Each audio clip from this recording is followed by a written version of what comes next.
بسم اللہ الرحمن الرحیم اللہم صل علی محمد وعلی آل محمد کما صلیت علی ابراہیم وعلی آل ابراہیم انک حمید مجید اللہم بارک علی محمد وعلی آل محمد کما بارکت علی ابراہیم وعلی آل ابراہیم انک حمید مجید۔ بسم اللہ الرحمن الرحیم۔ حضرت شماس بن عثمان رضی اللہ تعالیٰ عنہ چند اہم خصوصیات۔ 2 ہجرتوں کا شرف حاصل کرنے والے نبی کریم صلی اللہ علیہ وآلہ وسلم نے ان کے اور غسیل الملائکہ حنظلہ بن ابی عامر کے درمیان مواخات قائم کی۔ رسول اللہ صلی اللہ علیہ وآلہ وسلم نے ان کے شجاعت کا وصف بیان کرتے ہوئے فرمایا کہ شماس بن عثمان تو مجھے ڈھال کے مانند مضبوط دکھائی دیتے ہیں۔ غزوہ احد میں جام شہادت نوش کیا اور شہداء کے ساتھ دفن ہوئے۔ شہادت کے دن ان کی عمر 34 سال تھی۔ بسم اللہ الرحمن الرحیم۔ حضرت شماس بن عثمان رضی اللہ تعالیٰ عنہ عطر بیز پاکیزہ سیرت، حسن و جمال کا پیکر پروان چڑھا۔ مکہ معظمہ نے ان سے زیادہ خوبصورت کوئی نوجوان نہ دیکھا تھا۔ ان کے حسن کو دیکھ کر لوگ ان کا اصلی نام بھول گئے اور شماس کے نام سے پکارنے لگے۔ ان کا اصلی نام عثمان بن الشریر اور قرشی المخزومی تھا۔ ابن سعد رحمۃ اللہ کہتے ہیں کہ شماس کا نام عثمان تھا۔ ان کا شماس رضی اللہ تعالیٰ عنہ نام اس کی خوبصورتی کی وجہ سے پڑا اور ان کے اصل نام پر غالب آ گیا۔ شماس کی والدہ کا نام صفیہ بنت ربیعہ بنت عبد الشمس تھا۔ یہ عتبیہ بن ربیعہ ابشمسی کی ہمشیرہ تھیں۔ شماس مکہ معظمہ میں مشرکین کے ایک سردار عتبہ بن ربیعہ کی ہمشیرہ کا بیٹا تھا۔ شماس کی بیوی ام حبیب بنت سعید المخزومیہ تھیں اور اس کا بیٹا عبداللہ شماس بن عثمان تھا۔ ام القریٰ مکہ معظمہ میں شماس نے قبیلہ بنو مخزوم میں مال، عزت، ناز و نعمت اور خوشحال کے ماحول میں زندگی بسر کی۔ شماس کو فرزند نے ساقِ شہد کے نام سے جانا پہچانا تھا کیونکہ ان کے آباء و اجداد میں سے ایک شخص حرمی بن عامر المخزومی مکہ معظمہ میں لوگوں کو شہد پلایا کرتا تھا۔ لیکن جب شماس کا دل نور ایمان اور نور یقین سے منور ہوا تو ان ظاہری چیزوں کی اس کے ہاں کوئی قدر و قیمت نہ رہی۔ وہ جلدی ہی دائرہ اسلام میں داخل ہو گیا اور وہ مسلسل رانا جوانوں کی مانند دکھائی دیتا۔ یوں محسوس ہوتا کہ یہ ابھی انفوان شباب میں ہی ہے۔ چہرے کی رونق روحانی اخلاص کی غمازی کرتی تھی۔ یہ بڑے خلوص دل سے استقامت کے راستے پر گامزن ہے۔ فضائل و مناقبت، اعلیٰ اخلاق، اقدار، قابل تعریف کردار، سخاوت، شرافت اور مساکین سے ہمدردی کے حوالے سے بڑے مشہور معروف تھے۔ ان کے ساتھ عمدہ رائے اور حسن کلام اور بہت سی دل آویز خوبیوں سے آراستہ تھے۔ اللہ تعالیٰ نے شماس کے ساتھ بھلائی کا ارادہ کیا تاکہ وہ رسول اللہ صلی اللہ علیہ وآلہ وسلم کے شہ سواروں سے ہوں اور ان کے عطر بیز سیرت حال کا ماضی سے ملاپ کراتی ہو اور دلوں کو معطر اور تازہ فضا سے بہلاتی ہو، اور ان کی سیرت کی عمدہ دل فریب خوشبو عرصہ دراز سے دلوں میں خوشگوار فضا پیدا کر رہی ہے۔ مہاجرین کی لڑی میں جب مہاجر مومنوں کے گروہ میں دوسری ہجرت میں حبشہ کی طرف رواں دوا ہوئے، شماس بن عثمان ان لوگوں میں سے تھے جنہوں نے اپنی ہجرت کو تاریخ کے صفحات پر درج کرایا۔ اس سفر میں حضرت شماس کی بیوی ام حبیب بنت سعد المخزومیہ بھی ان کے ہمراہ تھیں۔ ایک عرصے تک حبشہ میں رہ کر مکہ معظمہ کی طرف واپس ہوئے، پھر مدینہ منورہ کی طرف ہجرت کی اور ان کی بیوی کو 2 ہجرتوں کی سعادت حاصل کرنے کی سعادت نصیب ہوئی۔ شماس نے اپنی بچپن کی یادیں، خاندان اور رشتہ دار مکے میں چھوڑے اور اللہ کی راہ میں ہجرت کی تاکہ مجاہدین و مہاجرین کا اجر و ثواب حاصل کر سکیں۔ مدینہ منورہ میں انصار کے ایک معزز اور شقی شخص مبشر بن عبد المنظر نے ان کا استقبال کیا اور اسے اپنے پاس مہمان ٹھہرایا اور اسے اپنے سے زیادہ ترجیح دی اور اچھا ٹھکانہ مہیا کیا۔ رسول اللہ صلی اللہ علیہ وآلہ وسلم نے شماس اور غسیل الملائکہ حنظلہ بن ابی عامر انصاری کے دینی بھائی چارے کا رشتہ قائم کیا۔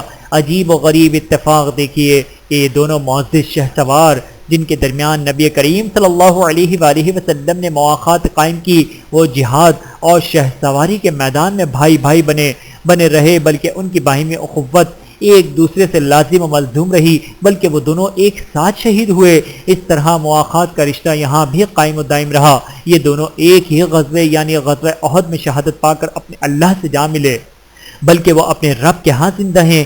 جہاد کے دائی نے ایسے جنت کی طرف دعوت دی جس کی وسعت آسمانوں اور زمین کے برابر ہے۔ شماس جمع ہوئے کوشش کرنے لگے کہ وہ رسول اللہ صلی اللہ علیہ وآلہ وسلم کے ان شہسواروں میں شامل ہوں جنہیں آپ نے اللہ کے ایک خاص اور بابرکت دن یعنی یوم بدر کے لیے تیار کر رکھا ہے۔ حضرت شماس جنگ بدر میں شریک ہوئے اور ان کا نام ان اہل بدر میں لکھا گیا جو روئے زمین میں سب سے اعلیٰ، عرفہ اور بہتل کہلائے، اور انہوں نے ایسا اجر و ثواب حاصل کیا کہ اللہ تعالیٰ نے انہیں سعادت مندوں میں شامل کر دیا۔ جنگ بدر میں ان کے دو خالو ربیہ کے بیٹے عتبہ اور شیبہ قتل کر دیے گئے۔ اسی طرح ان کے خالو ولید بن عتبہ کا بیٹا بھی قتل کر دیا گیا، لیکن ان کے دل پر کوئی اثر نہ ہوا اس لیے کہ وہ دونوں حالت شرک میں قتل کیے گئے، بلکہ انہیں اپنے خالو کے مومن بیٹے ابو حذیفہ بن عتبہ کی حالت پر بڑا ترس آیا، کیونکہ وہ اپنے باپ کے قتل پر بڑا کبیدہ خاطر تھا۔ رسول اللہ صلی اللہ علیہ وآلہ وسلم نے اسے بڑا افسردہ دیکھا کہ اس کا رنگ بدلا ہوا ہے۔ آپ نے فرمایا شاید آپ اپنے باپ کے قتل ہونے پر اتنے غمزدہ ہیں۔ عرض کی نہیں، میں اپنے باپ کے بارے میں کسی شک و شبہ کا شکار نہیں، اس کے انجام میں کوئی شک نہیں، البتہ اس کے بارے میں یہ جانتا ہوں کہ وہ بڑا صاحب رائے اور برباد شخص تھا۔ میری دلی خواہش یہ تھی کہ وہ مسلمان ہو جائے۔ جب میں نے دیکھا کہ وہ حالت کفر میں فوت ہو گیا تو مجھے دلی غم ہوا۔ نبی کریم صلی اللہ علیہ وآلہ وسلم نے اس کے حق میں دعا کی اور اسے بہتر کلام سے نوازا۔ غزوہ احد بپا ہوا۔ شماس مجاہدین کے ساتھ علیہ کلمت اللہ کے لیے روانہ ہوا۔ جب گھمسان کا رن پڑا، لڑائی گرم ہوئی تو یہ مشرکین کی صفوں میں جا گھسے، جہاد کرنے لگے، اور اس روز انہوں نے قابل قدر جہادی خدمات سر انجام دی۔ جب دوران جنگ مشرکین رسول اللہ صلی اللہ علیہ وآلہ وسلم کے قریب ہوئے تو شماس رسول اللہ صلی اللہ علیہ وآلہ وسلم کے قریب کھڑے ہو کر دشمن کے تیروں کو اپنے جسم پر سہتے رہے اور اپنی ذات کو قربان کرتے رہے، یہاں تک کہ آپ کو ڈھال بنا دیا جو حفاظت کے کام آتی ہے۔ رسول اللہ صلی اللہ علیہ وآلہ وسلم نے ان کے بارے میں فرمایا شماس نے تو میرے لیے ڈھال کا کام دیا ہے۔ غزوہ احد کے دوران حضرت شماس رضی اللہ تعالیٰ عنہ اپنی تلوار کے ساتھ مسلسل رسول اللہ صلی اللہ علیہ وآلہ وسلم کی مدافعت کرتے رہے۔ انہوں نے اپنے جسم کو رسول اللہ صلی اللہ علیہ وآلہ وسلم کی حفاظت کے لیے ڈھال بنا دیا، جیسے کہ وہ اپنی ذات کی حفاظت کرتے تھے۔ لڑائی کے دوران وہ بالکل خاموش رہتے، آواز کو بلند نہیں کرتے تھے اور نہ ہی کسی کو پکارتے۔ رسول اللہ صلی اللہ علیہ وآلہ وسلم دائیں بائیں نہیں جھانکتے، بلکہ سیدھے شماس کی طرف دیکھتے رہے جو اپنی تلوار کے ساتھ دفاع کرنے کا فریضہ سر انجام دے رہے تھے، یہاں تک کہ رسول اللہ صلی اللہ علیہ وآلہ وسلم پر غشی طاری ہو گئی تو شماس نے اپنے جسم کو رسول اللہ صلی اللہ علیہ وآلہ وسلم کی حفاظت کے لیے ڈھال بنائے رکھا، یہاں تک کہ اسے قتل کر دیا۔ ناجہا شق القلب بدبخت القب بن خلف نے اسے قتل کیا۔ شماس کو مدینہ منورہ اٹھا کر لایا گیا، ابھی کچھ سانس باقی تھی، پہلے حضرت عائشہ رضی اللہ تعالیٰ عنہا کے حجرے میں رکھا گیا۔ حضرت ام سلمہ نے فرمایا میرا چچا کا بیٹا ہے، میرا زیادہ حق ہے اس کے زخموں سے چور لاشے کو میرے گھر لایا جائے۔ رسول اللہ صلی اللہ علیہ وآلہ وسلم نے فرمایا انہیں اٹھاؤ اور ام سلمہ کے حجرے میں لے چلو، تو اسے وہاں سے اٹھایا۔ پورا ایک دن اور رات انہوں نے کچھ نہیں کھایا پیا اور اس کے پاس ہی وہ فوت ہوئے۔ ان للہ و انا الیہ راجعون، ان کی روح اپنے رب کی طرف راضی و خوشی پرواز کر گئی تاکہ باغات اور نہروں کے خوشگوار ماحول میں نیک لوگوں کے ہمراہ رہائش پذیر ہوں۔ اپنے صاحب اقتدار رب کے ہاں رسول اللہ صلی اللہ علیہ وآلہ وسلم کو اپنے اس شہسوار نڈر بہادر شماس بن عثمان رضی اللہ تعالیٰ عنہ کے فوت ہو جانے کی خبر ملی۔ آپ نے حکم دیا کہ انہیں میدان احد کی طرف لوٹایا جائے اور ان شہداء کے ساتھ دفن کیا جائے جنہوں نے اپنی جان آفری کے سپرد کی۔ انہوں نے اپنے اللہ سے کیے گئے وعدے کو پورا کر دکھلائے اور یہ مدرسہ محمدیہ کے شہسوار تھے۔ شماس شہداء اسلام کے ساتھ اپنے انہی کپڑوں میں دفن کیے گئے جن میں وہ شہید ہوئے۔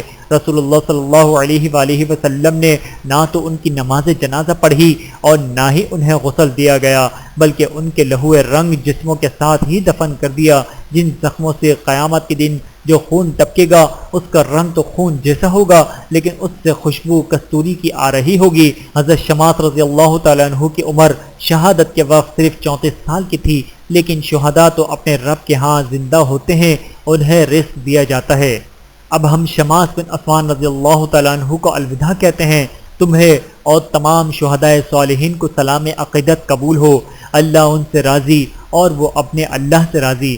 اللہ تعالیٰ کی ان پر کروڑوں رحمتیں نازل ہوں، آمین ثم آمین۔ ویڈیو دیکھنے کا بہت شکریہ۔ مزید ویڈیوز دیکھنے کے لیے ہمارے چینل کو سبسکرائب کریں۔ اگر ویڈیو پسند آئے تو لائک کریں۔